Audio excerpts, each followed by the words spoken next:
What's up, y'all? It's late night spoiler time. Late night spoiler time. What's up, y'all? It's Dev, in case you didn't know, from Mtg. And long story short here, the reason you're looking at a static image right now and not my face is that my PC is bricked. Air quotes, question mark. Just ran a scan on it. It found 4 pieces of malware on my PC before it just completely locked me out. I can't even move my cursor now. So, yeah, I'm actually recording this on a 10-year-old laptop because the 8-year-old PC messed up. And hopefully I can get that fixed. But I still really want to get some content out for you guys. I've been out for a couple of days. It was my wife's birthday yesterday. So we had a little overnight trip. You know, went out to Savannah for a day or two. And that's why I haven't talked about these spoilers yet, but I really want to talk about these spoilers. So I'm going to try and record this on the laptop and see how it works out for you, boy. So wish me luck. Let's go on this journey together. Let's start here with the Gruel Guild and Frenzied Arinx, or Arinx? I'm not sure. Let's really talk about the Riot ability on this thing. As far as the card itself goes, I think it's actually a bread and butter common for limited. It's really aggressive, and I like that about it. But just the Riot ability is what I want to highlight here. I think this is really good. Mostly, I think you're just going to choose haste like 9 times out of 10. I could be wrong. We'll see a creature a little bit later that you'll probably choose the +1/+1 counter occasionally. And that's to get through stuff like Lightning Strike and Deafening Clarion, you know, like in this guy's case too. He's a 3/3. So if you put a +1/+1 counter on him, he goes through Deafening Clarion. That could be really important. So there's going to be times where you choose the counter. But most times you want your creatures to have some sort of, you know, benefit or ability the turn they enter the battlefield, and attacking definitely counts. That's very good. So you'll choose the haste, and there's mathy reasons to do it too.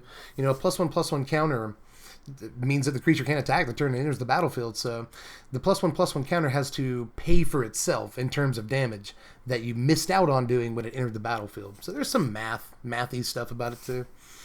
So I think you'll mostly choose haste on these.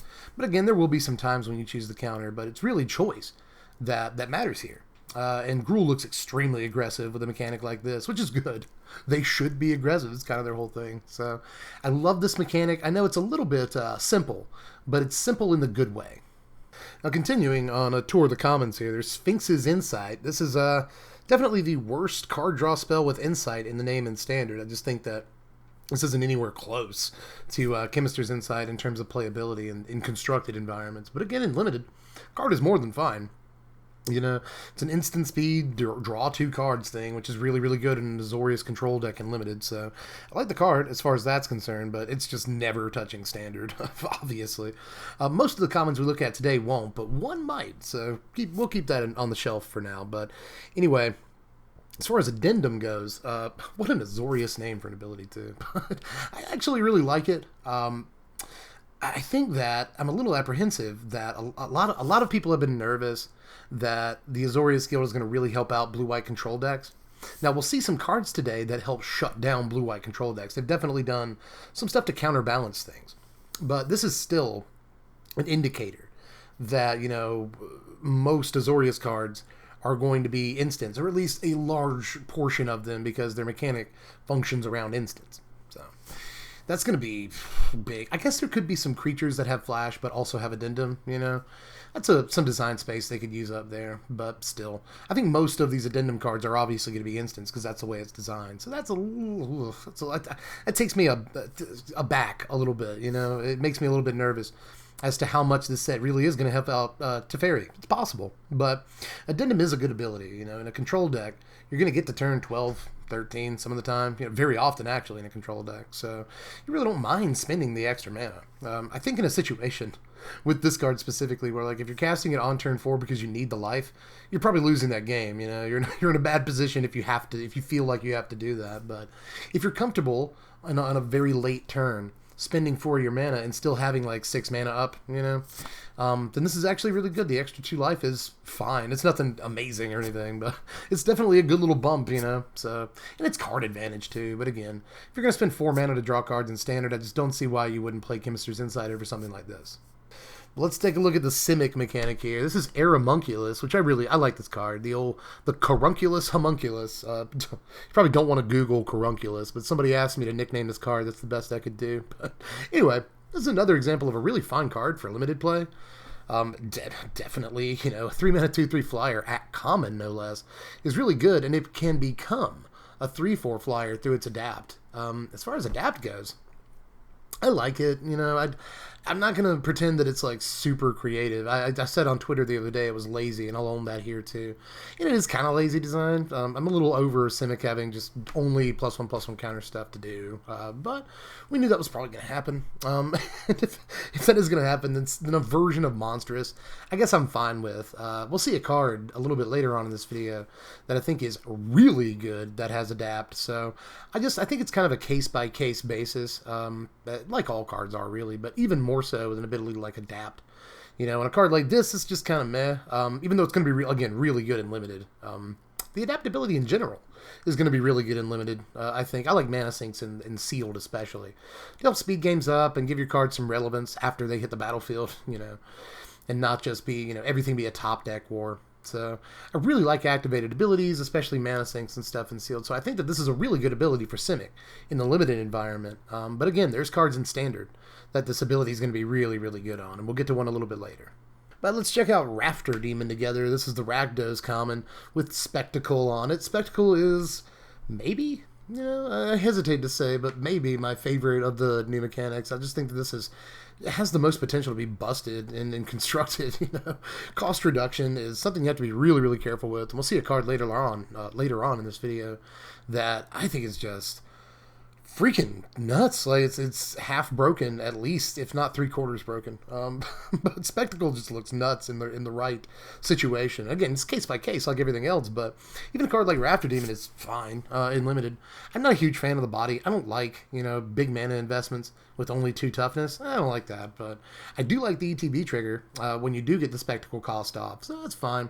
Again, none of these commons are going to touch standard, but as far as Spectacle goes, the ability, which is mostly what I wanted to talk about here, it's crazy, and it has, like, I think some of the most potential as far as design space of any of the abilities that we've seen, and it's probably, I think, the most creative ability, even though, again, it's simple. You know, we've seen versions of this before. Was it Bloodlust or something? Well, that was...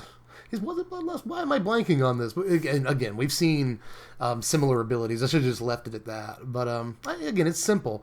But I do think there's a lot you can do with it. But let's look at Imperious Oligarch here. This is the save the Orzhov for last. You know, I've said a lot recently that I love the Orzhov. I'm not lying to you or anything. They're awesome in my mind.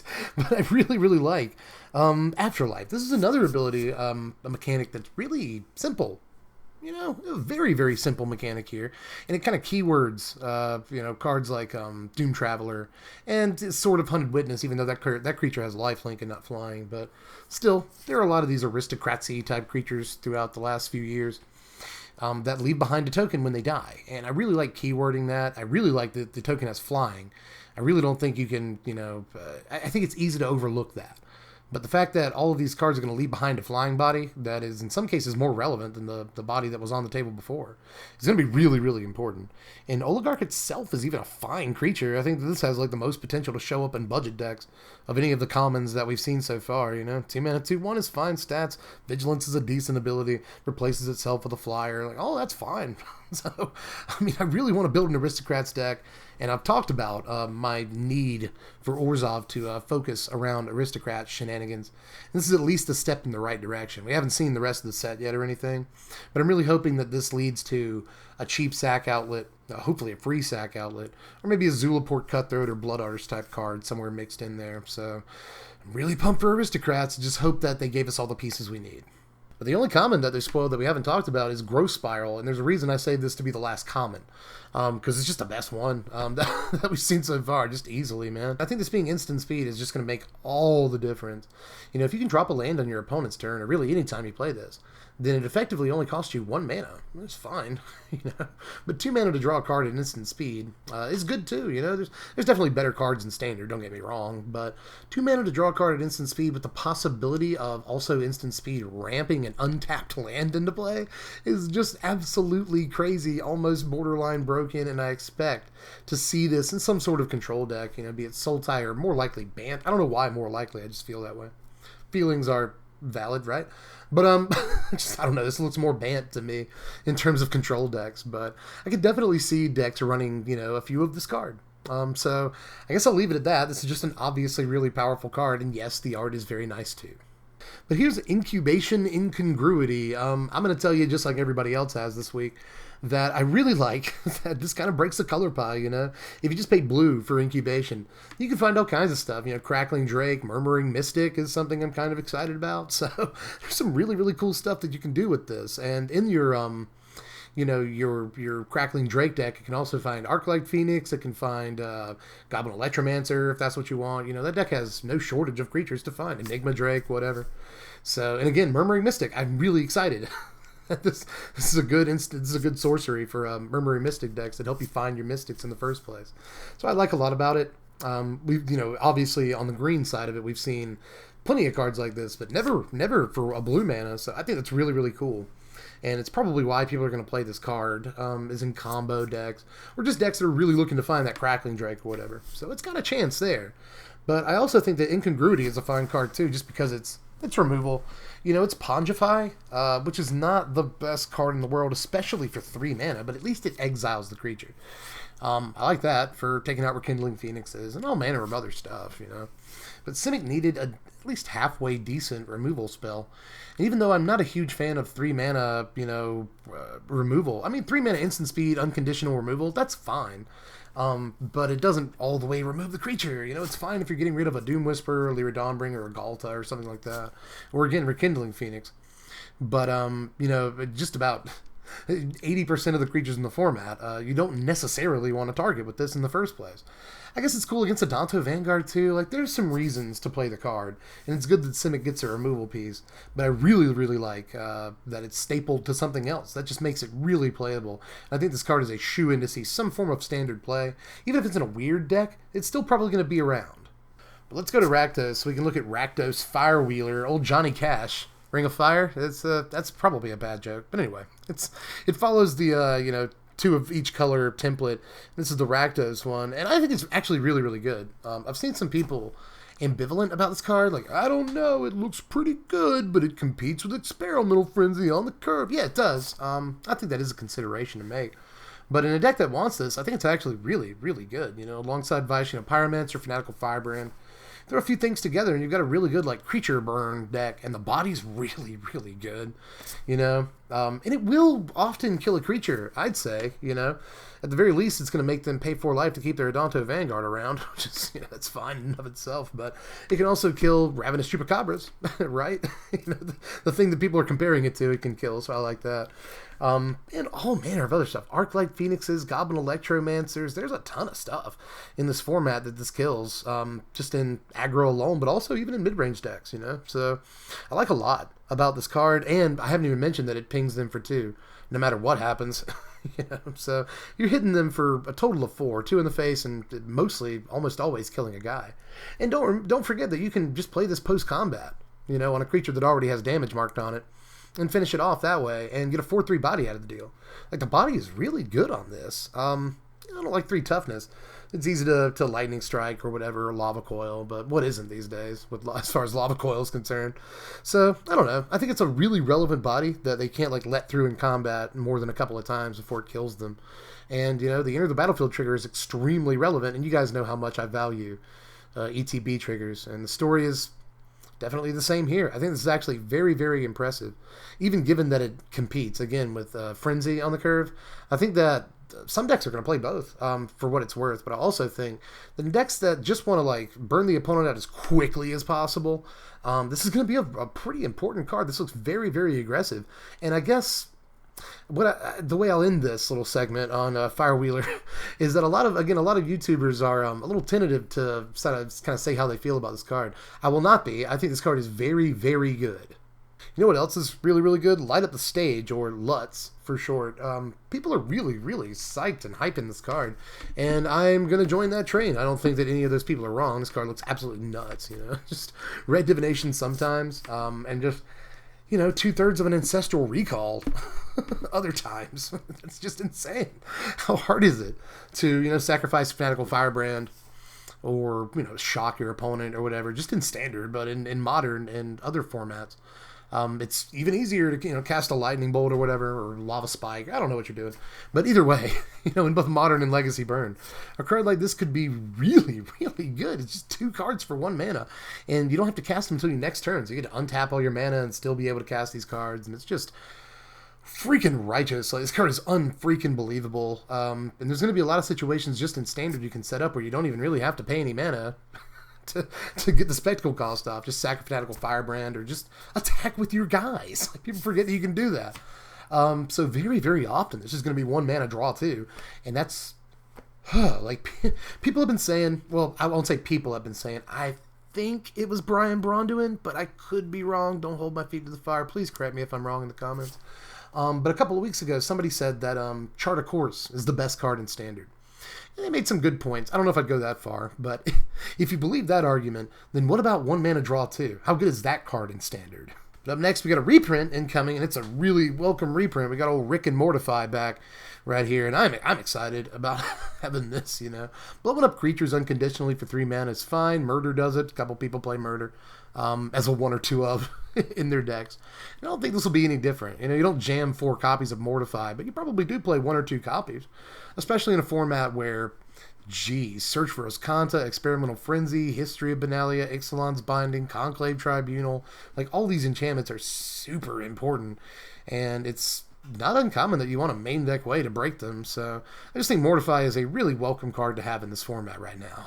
Let's get to the rares here so we can take a look at Rix Maadi Reveler. This thing's pretty cool, man. A lot of people overlooking this card, but I think that most of the time when you play the spectacle cost on this, you're going to have like no cards in your hand. So it's just effectively draw 3 and get a body for 4 mana, that's really, really good.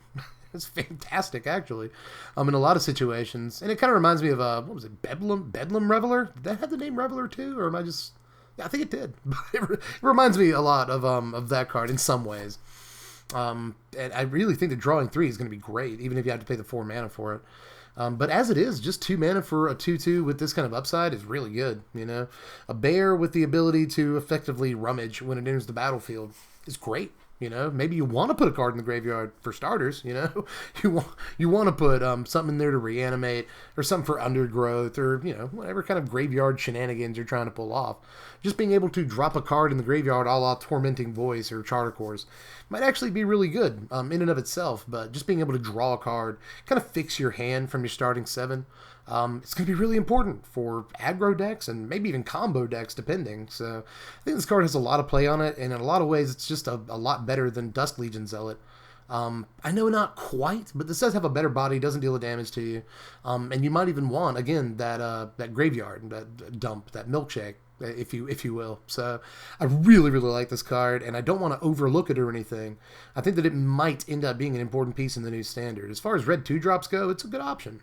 But here's Simic Ascendancy. I know everyone's super excited about this card. Probably just Commander players though. This is probably just nutso, just the busted in Commander. I bet that it's pretty easy to win the game off this trigger. But in Standard, I think it's gonna be a lot harder. I've seen some cute stuff with Hungering Hydra and Chamber Sentry, and you'd think I would be into that if you knew me. Okay. You guys know how I am with Chamber Sentry, but I think it's still way too cute to be able to win the game, and I hope I eat those words. I hope that I'm totally wrong in that assessment, but the alternate win condition looks really, really tough to get, but we're going to try. I mean, we like jank budget decks on the channel. We're probably going to give this a shot.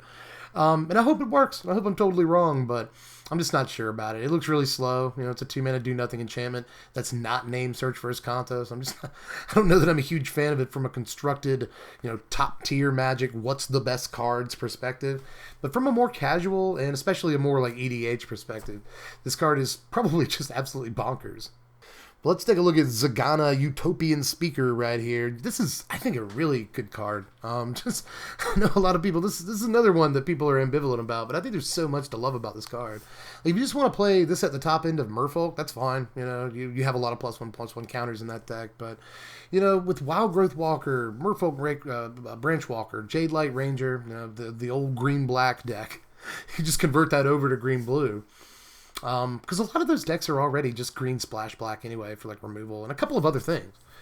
Some very important stuff. But still, you could just make those decks Soul Tie or convert them into green-blue to run this card, and it would be really good with the Explorer package. And again, things like Chamber Sentry, there's just a ton. Pelt Collector. There are a ton of creatures that can get +1/+1 counters, and presumably we'll see way more.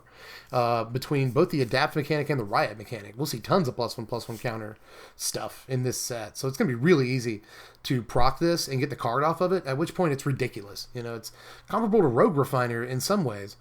And a 4-mana 4/4 that draws you a card, you know, very solid body that replaces itself as soon as it enters the battlefield. That looks fantastic. I mean, maybe not. It's no Crackling Drake.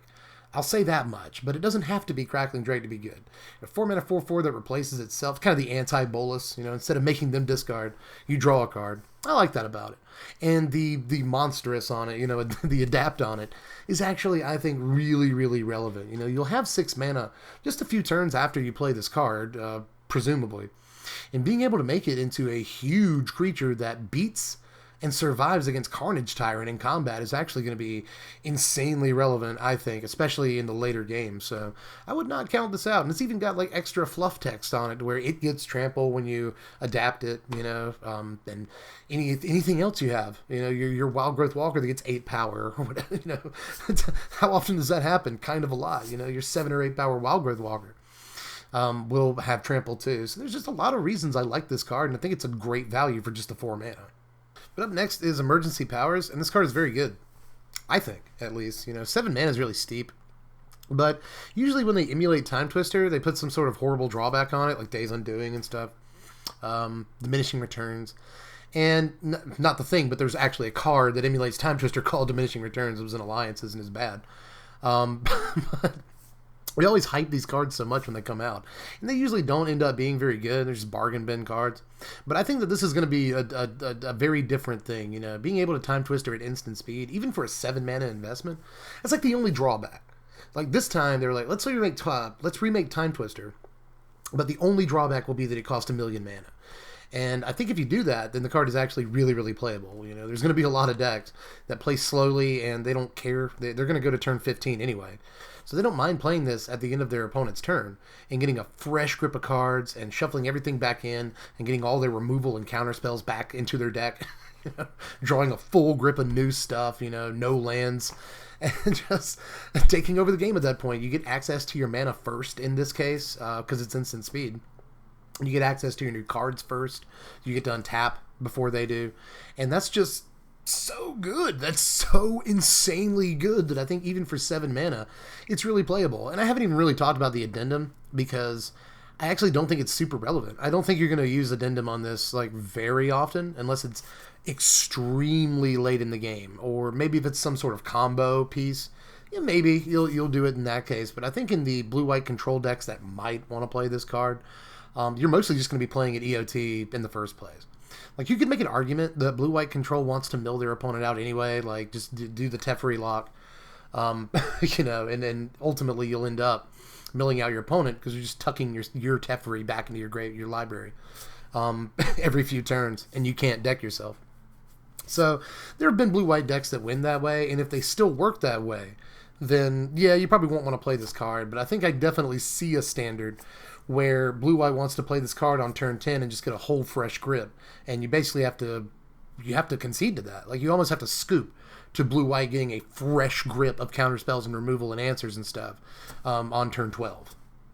Like, I know that you do too. Like, I just want to finish the thoughts on this card. Like, I know that in that situation, like, you as the aggro player or the mid-range player also gets a fresh grip, but it is extremely beneficial to control, to, you know, get all of their removal and counter spells and all of the stuff they played that game, their card draw spells, back all at once. It is more advantageous for a control deck to do that than it is for just about any other deck to get all their creatures and stuff back. So I just think that this card is crazy and will probably end up seeing at least one of play in blue-white decks. Let's check out Lavinia right here. Now, a lot of people are freaking out about this too, but like not really for standard.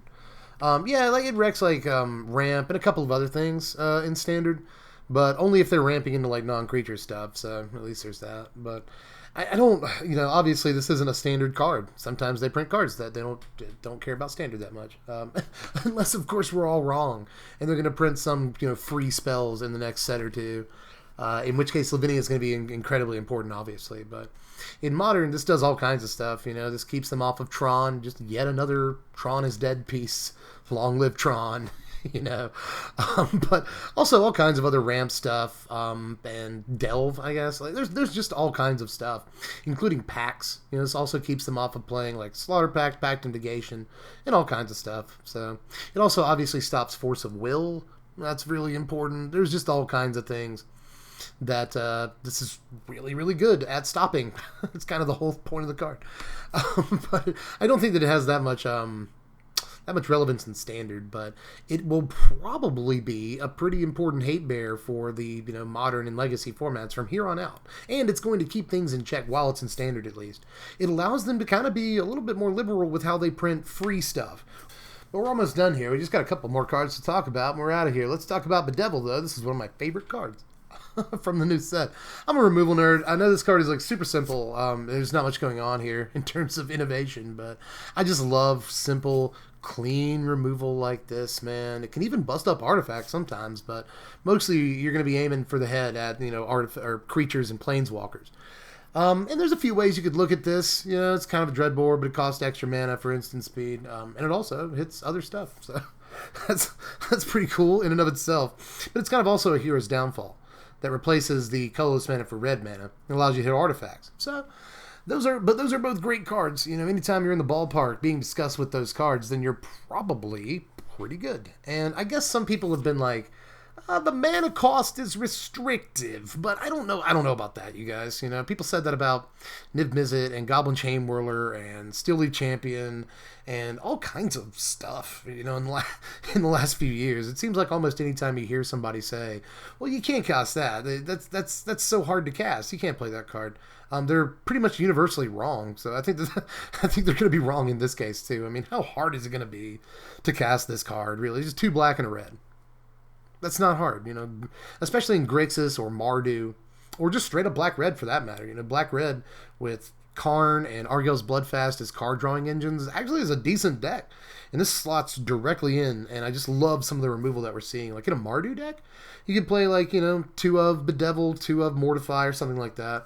And geez, in Jund, you get Assassin's Trophy and this, and Vraska's Contempt if you want it. It's just crazy some of the removal packages we can put together, in some ways thanks to this card. I really, really love this. I think the people might start by jamming 4 copies of this, but I don't think it's going to end up on 4 copies at the end of the day. But I do think this is a really, really powerful chase removal piece for the set that we're going to be seeing for the next forever. While it's in Standard, we will be seeing this in decks.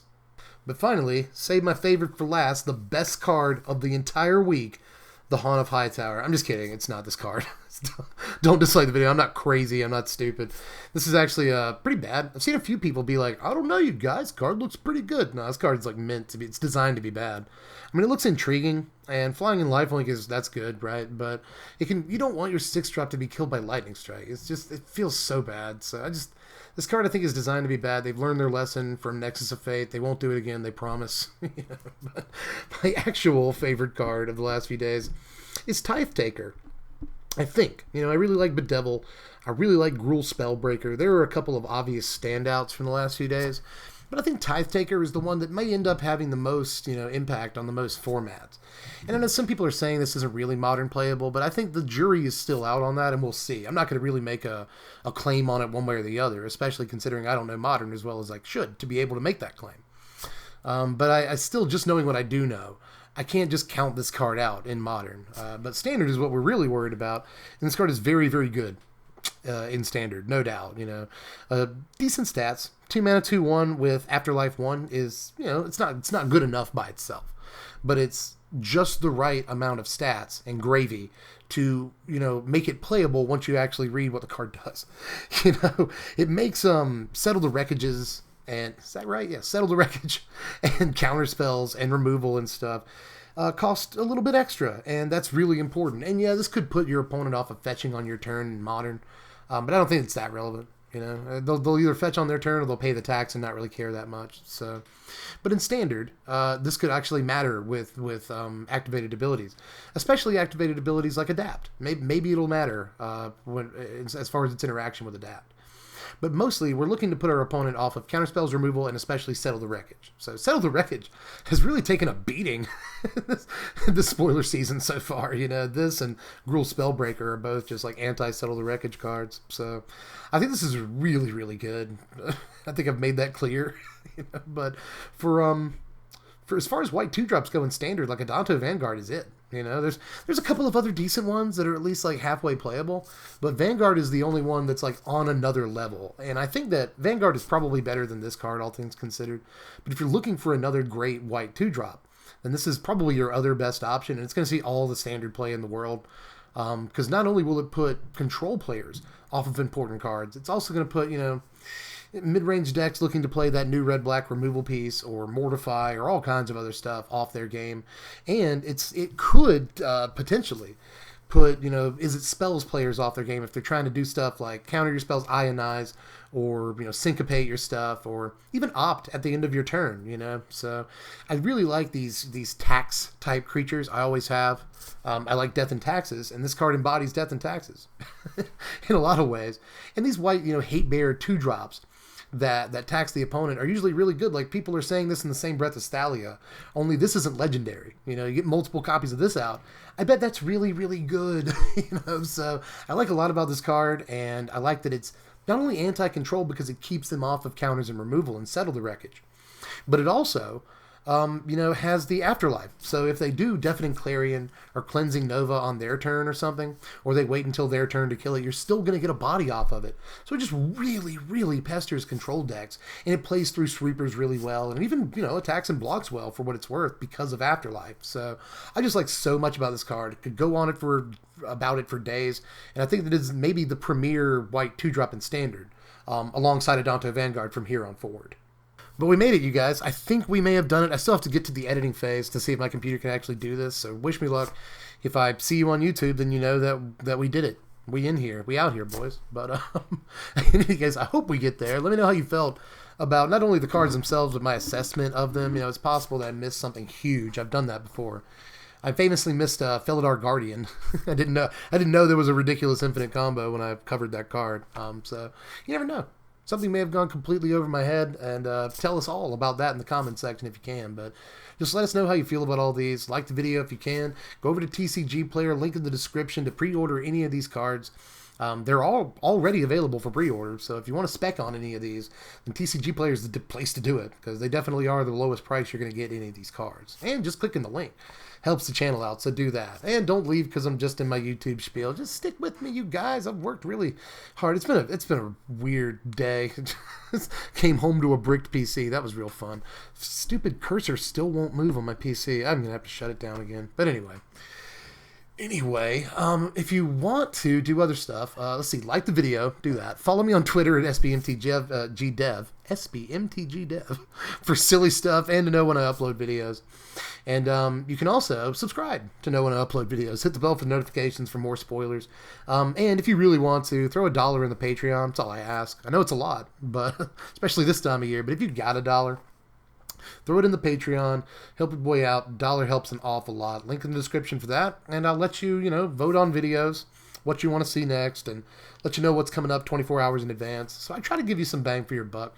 Just throw $1 in the Patreon if you can. Links in the description. But aside from that, I'm going to wrap it up because I'm sure the majority of you have already gone by now. I can say whatever I want at this point, but I won't abuse that. In any case, I'm pretty sure I'm done for now. I'm fairly delirious. I'm working on like almost no sleep and a lot of stress. So make sure you at least like the video. Help your boy out in some way or another, because I've been really excited to talk about these spoilers, and for some reason fate is working against me. But if this video appears on YouTube, just know that a lot of things went right when so much was going wrong. So help me out by doing all the YouTube stuff, and I hope you enjoyed the content. I'm going to try to put out real spoiler videos now that we're caught up, and not just this kind of stuff. But anyway, I'm rambling on at this point, but hopefully we'll get the computer issue fixed, and I will actually see you guys face to face very soon. But in any case, catch you cats later. Tapped out for now. I'm Deb from The Place. Thanks for watching, my wizards. Make sure you spread love and be kind.